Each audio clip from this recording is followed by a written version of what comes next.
Okay,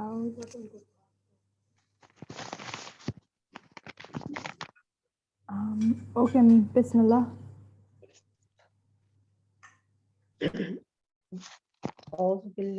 السلام علیکم. ہاں بیٹا. السلام علیکم. السلام علیکم افی. ہیلو. ہیلو افات، کیا حال چال ہے؟ کیسے ہیں؟ الحمدللہ ہم بھی راستے میں ہیں ابھی فی الحال اسٹاپ کیا تھا. You were starting. Oh Oh, sorry. sorry. میں بھی بھول گئی نا. I'm so sorry. Bismillah. اعوذ باللہ من الشیطان اللعین الرجیم. بسم اللہ الرحمن الرحیم. رب زدنی علما. اے پالنے والے میرے علم میں اضافہ کر. اس دعا کے ساتھ میں آج شب قدر کی فضیلت پر گفتگو کرنا چاہوں گی. جیسا کہ آپ سب جانتی ہیں کہ ماہ رمضان کے عشرے کو 3 حصوں میں تقسیم کیا گیا ہے. پہلا عشرہ رحمتوں والا ہے، دوسرا عشرہ برکتوں والا ہے، اور تیسرا عشرہ مغفرت والا ہے. الحمدللہ ہم سب مغفرت والے عشرے میں اب داخل ہو چکے ہیں. یہ ماہ رمضان کا اہم ترین عشرہ ہے. تمام 2 عشرے جو گزر چکے ہیں ان سے بھی زیادہ افضل ترین جو عشرہ ہے اس ماہ رمضان کا، وہ یہ آخری عشرہ ہے جس میں تقدیروں کے فیصلے کو سنایا جاتا ہے. اور اسی عشرے میں لیلۃ القدر بھی نازل ہوئی. حدیث رسول ہے اسی عشرے میں لیلۃ القدر بھی ہے، اور رسول خدا محمد مصطفیٰ صلی اللہ علیہ وسلم نے اس شب قدر کو جو کہ آخری عشرے میں ہے، رسول خدا نے کیا فرمایا ہے کہ تم شب قدر کو آخری عشرے میں تلاش کرو. تلاش سے کیا مراد ہوتا ہے؟ ڈھونڈنا. تلاش کہتے ہیں نا ڈھونڈنے کو، کہ آپ کسی چیز کو ڈھونڈیں. تو رسول خدا یہ فرما رہے ہیں کہ تم شب قدر کو آخری عشرے میں ڈھونڈو. یعنی یہ جو 10 دن ہے نا، اس 10 دنوں میں شب قدر کو ہمیں ڈھونڈنا ہے کہ کون سی شب قدر ہے. رسول خدا نے اس رات کو نہیں بتایا کہ کون سی رات جو ہے وہ شب قدر ہے. اسی وجہ سے دیکھیے تاریخوں میں بہت سارے اختلافات پائے جاتے ہیں.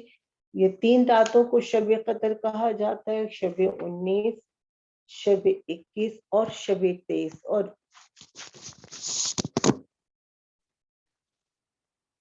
شب 23 کو، شب 27 کو بھی شب قدر کی رات کہی جاتی ہے.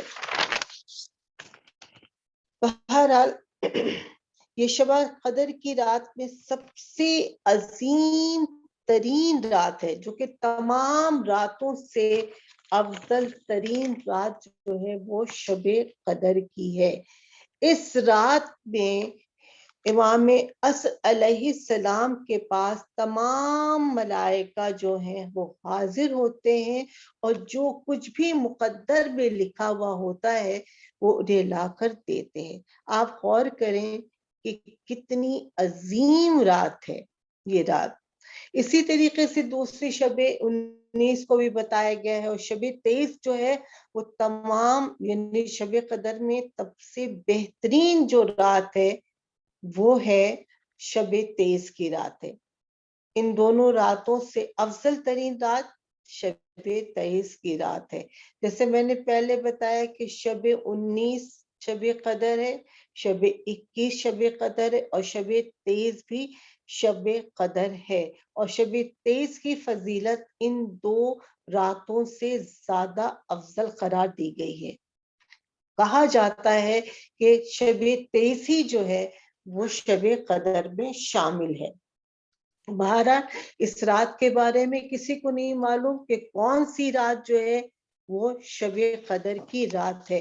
بہرحال ان شب قدر سے پھوٹتی ہوئی ضیاء ہمارے اندر کے اندھیروں کو دور کرتی ہے اور ہمارے تقدیروں کو بدل دیتی ہے اور ہماری تمام حاجات کو پورا کرتی ہے اور ہمارے تمام گناہوں کو معاف کر دیتی ہے.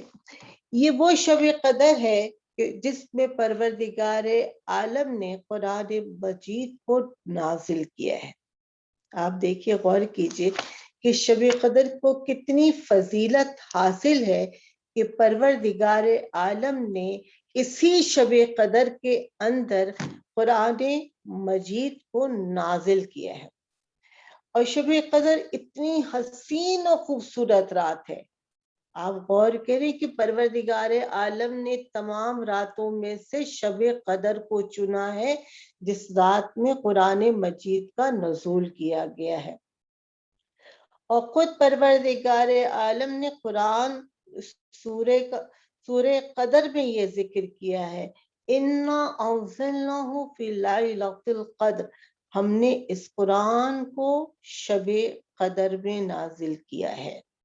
یعنی پروردگار عالم یہ خود یہ فرما رہا ہے سورہ قدر میں کہ ہم نے اسے شب قدر میں نازل کیا ہے. اس آیت مبارکہ سے تو یہ بات واضح ہو گئی ہے کہ قرآن کریم کا نزول شب قدر میں ہوا. اس آیت مبارکہ میں اللہ نے بتا دیا کہ میں نے قرآن کو شب قدر میں نازل کیا ہے.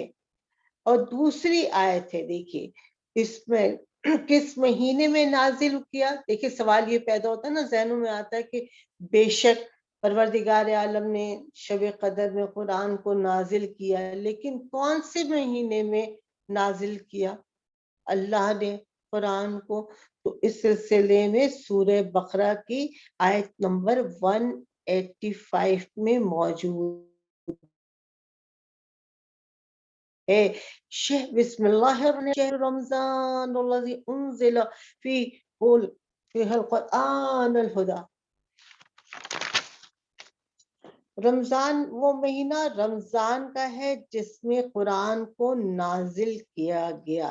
تو معلوم ہوا سامعین کہ یہ شرف ماہ رمضان کو حاصل ہے کہ اسی مہینے میں اللہ نے شب قدر کے میں قرآن مجید کو نازل کیا ہے.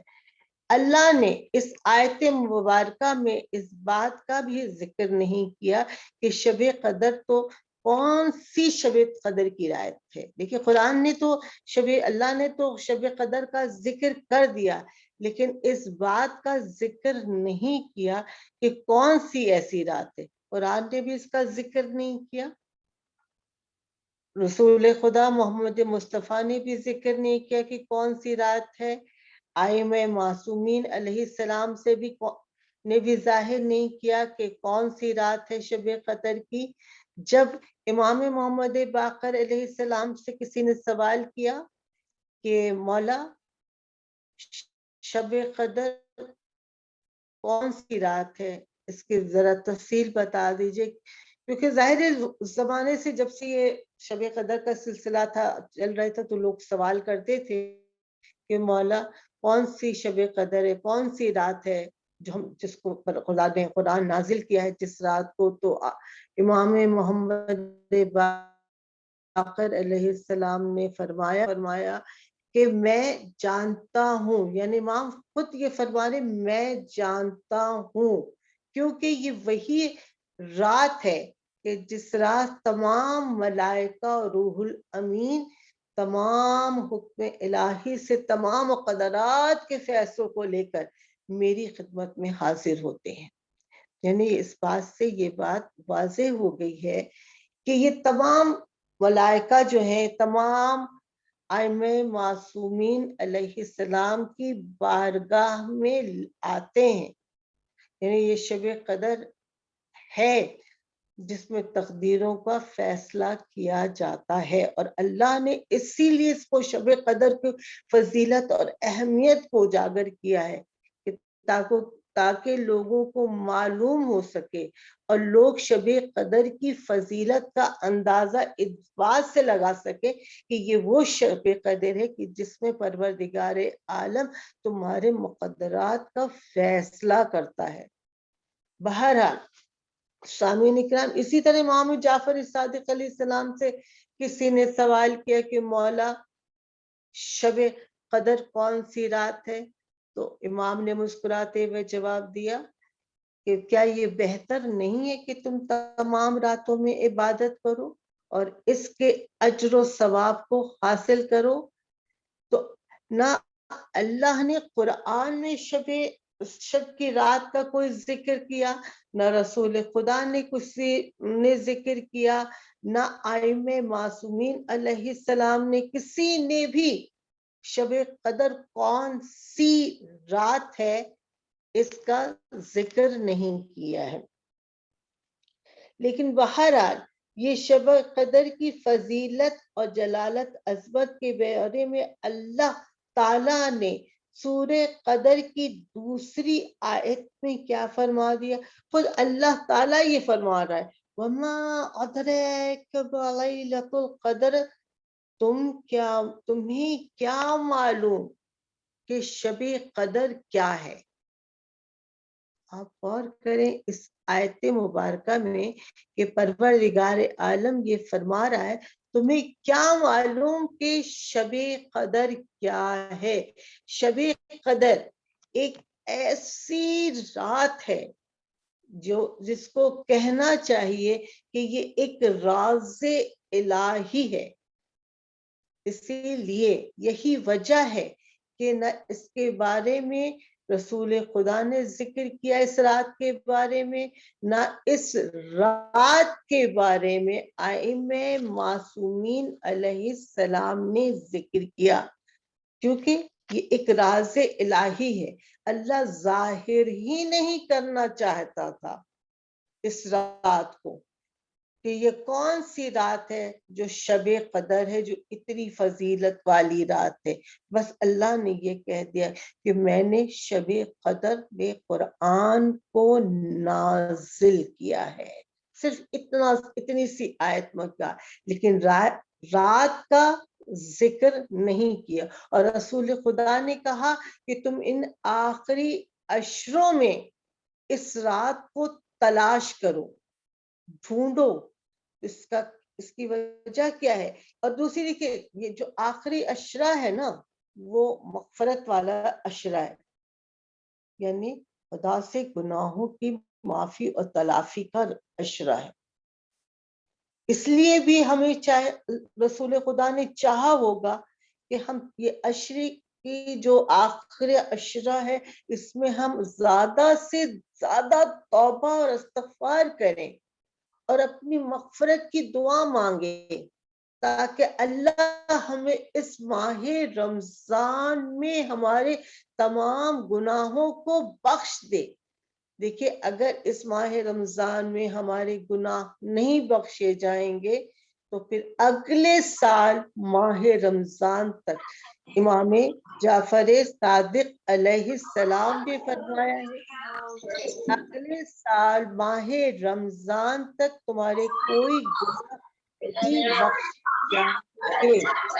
اگر حج یعنی میدان عرفات، یعنی حج جب کرتے ہیں تو ہم لوگ جو میدان عرفات میں پہنچتے ہیں، اگر اس وقت تم دعا کرو گے تو تب تمہیں خدا معاف کر دے گا، اس وقت معاف کرے گا، ورنہ خدا ہمیں معاف نہیں کرے گا۔ پروردگار عالم ہر ایک کو حیات طولانی عطا کرے اور اس ماہ رمضان کو آخری ماہ رمضان نہ قرار دے اور ماہ رمضان آپ کی زندگی میں پھر آئے تاکہ ہم پھر اپنی گناہوں کے خدا سے معافی مانگے۔ امام کہہ رہے میدان عرفت میں پھر ہم اس گناہوں کو خدا جو ہے جو ہم نے گناہ کیا ہے، اگر اس ماہ رمضان میں خدا نے ہمارے اس گناہ کو نہیں بخشا تو اگلے ماہ رمضان میں خدا ہمارے گناہوں کو بخش دے گا یا میدان عرفات میں بخشے گا۔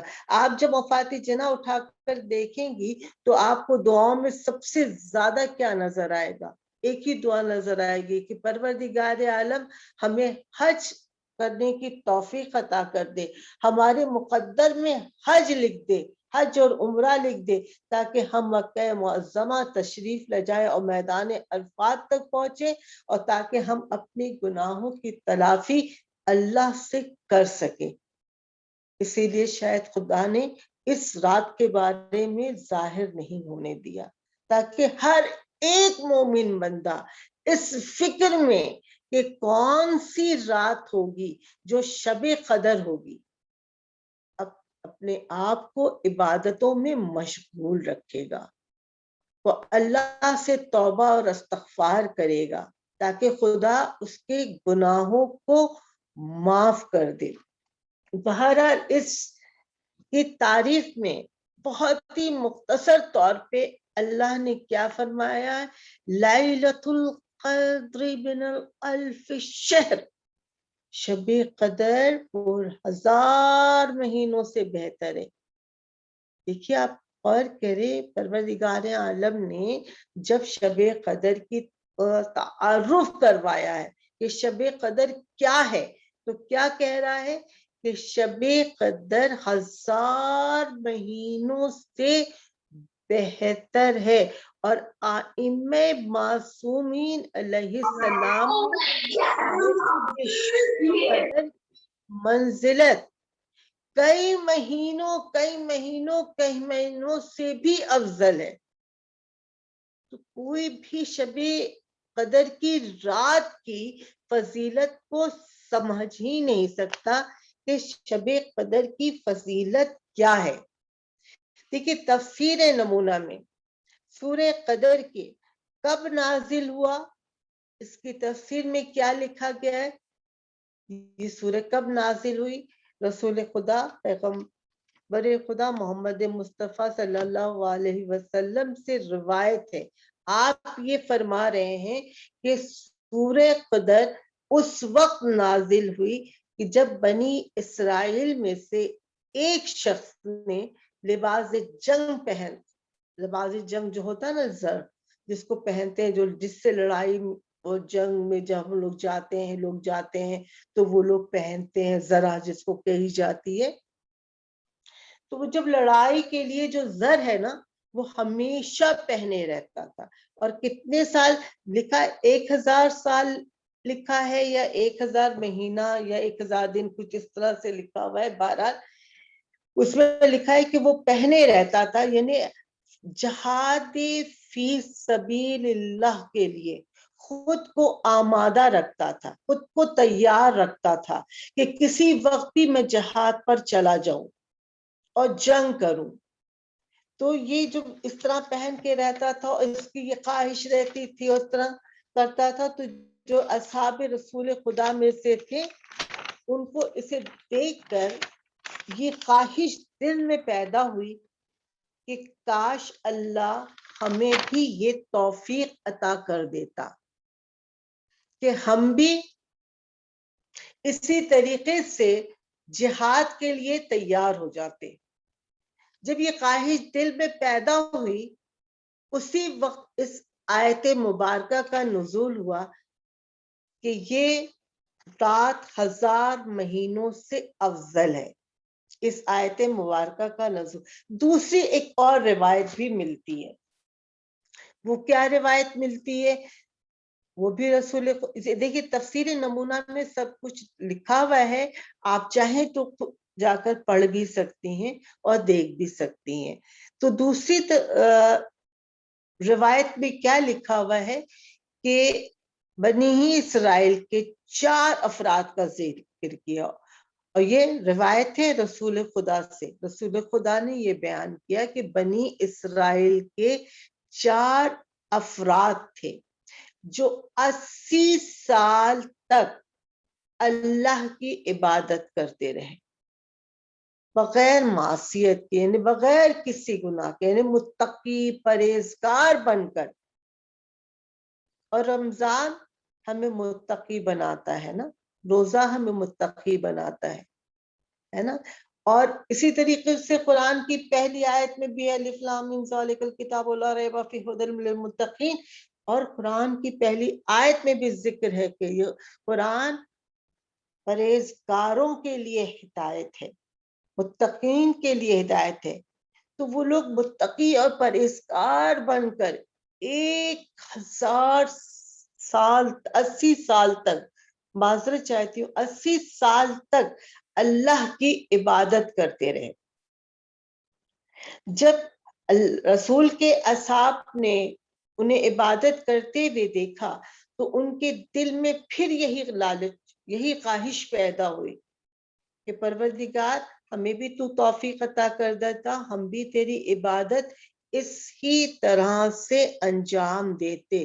دیکھیے یہ میں بتاؤں، اعمال خیر جب کوئی انجام دیتا ہے نا، اس کی خواہش، جیسے کسی کی قرت بہت اچھی ہے، بہت اچھی ہے، اور ہمارا دل چاہتا ہے کہ ہم بھی اسی قرت کے ساتھ پڑھیں، تو اللہ جو اعمال خیر انجام دیتا ہے اس کا اجر و ثواب بھی دیتا ہے.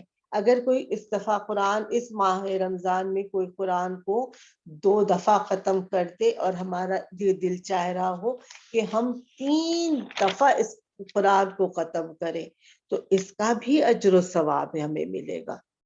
یعنی یہ جو لالچ ہے نا ہمارے دل میں، اس لالچ کو اللہ نے بہت پسند کیا ہے اور اس کا بہترین اجر و ثواب ملتا ہے.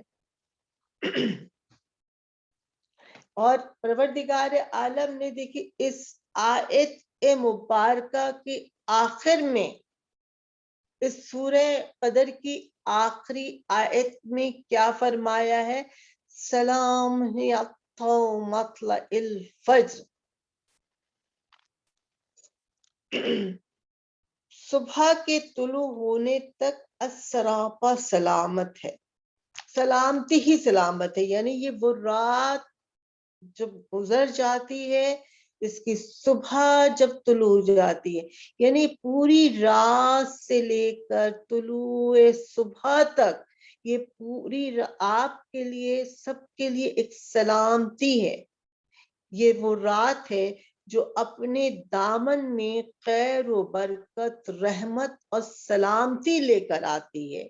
اللہ نے اپنے بندوں پر اس رات اپنی برکتوں اور رحمتوں کا نزول کرتا ہے، بطور خاص کرتا ہے اس رات کو. دیکھیے یہ مہینہ تو رحمتوں اور برکتوں والا ہے، رحمتیں بھی ہیں، برکتیں بھی آ رہی ہیں، لیکن شب قدر وہ رات ہے جس رات کو پروردگار عالم بطور خاص اپنی رحمتوں اور برکتوں کا نزول فرماتا ہے. یہ وہ رات خاص ایسی رات ہے جس میں اپنے عبادت گزار بندوں کی طرف خاص خاص خاص رحمت کرتا ہے، نظر رحمت کرتا ہے، ان کی تمام تر حاجتوں کو پورا کرتا ہے. یہ وہ رات ہے کہ تمام ملائکہ جب عرش سے نازل ہوتے ہیں، یعنی عرش سے نازل ہوتے ہیں تو کیا کرتے ہیں؟ سب سے پہلے رسول خدا کی خدمت میں، ائمہ معصومین علیہ السلام کی خدمت میں جو ان کو سلام کرتے ہیں، اور پھر تمام مومن، جتنے مومن و مومنات ہیں ان کو بھی آ کر سلام کرتے ہیں. سلام ہی حتی مطلع الفجر، آ کر ان کے خدمت میں تمام مومنین کو سلام کرتے ہیں. آپ توجہ کریں، آپ غور کریں کہ ملائکہ جہاں رسول کو سلام کر رہے ہیں، جہاں تمام ائمہ معصومین کو سلام کر رہے ہیں، وہاں تمام مومنین کو بھی آ کر سلام کرتے ہیں. اور سلام کے بارے میں ہمیں کیا روایت ملتی ہے؟ سلام کے بارے میں جناب حضرت ابراہیم علیہ السلام نے فرمایا ہے کہ جب فرشتوں نے آ کے ان کو بیٹے کی بشارت دی کہ اے ابراہیم تمہارے یہاں بیٹا ہونے والا ہے، اس کے بعد سلام کیا. حضرت ابراہیم کہتے اس سلام سے مجھے ایک ایسی لذت محسوس ہوئی کہ وہ لذت تمام دنیاوی کسی چیز میں بھی مجھے نہیں ملی. دیکھیے حضرت